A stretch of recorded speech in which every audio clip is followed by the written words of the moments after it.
So I love flying my drone. I also am a Part 107 certified FAA drone pilot, but I'm also an FAA certified private pilot too. But enough of aviation. I want to start talking about astronomy. So what's on the agenda tonight? I'm very, very excited about this one. I've shot it a couple times already. It might be amongst the most beautiful things in the night sky, and the benefit is you can go outside tonight and look up to the east and watch this with your unaided eye.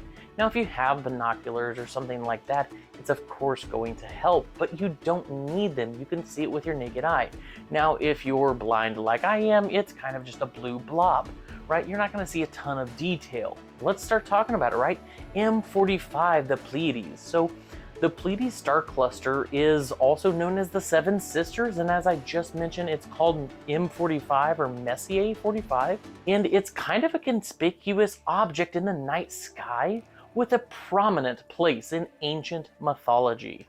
So the cluster contains hundreds of stars, of which only a handful are actually commonly visible to the unaided eye, and that's why it's called the Seven Sisters, because back when it was originally seen, nobody had the optics necessary to see all of the stars in this particular cluster. The stars in the Pleiades are thought to have formed together somewhere around 100 million years ago, which makes them incredibly young. It effectively means they're about 1/50th the age of our sun, and they lie some 130 parsecs away, which translates to about 425 light years. It also transits the night sky, which is considered the highest point in the sky, or midway from east to west, between 4 a.m. in September and midnight in November. You've still got plenty of time to see the Pleiades here.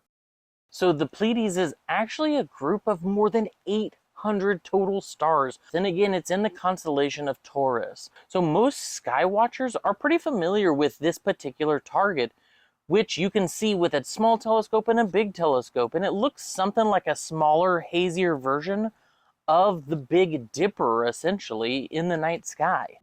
Thank you so much for joining tonight, guys. It was a pleasure to share some of this information with you. A lot of people know this exists, but they don't know a lot about it. So I'm happy to be able to share that with you. So with that, clear skies. Thank you so much for joining, and we'll see you next time.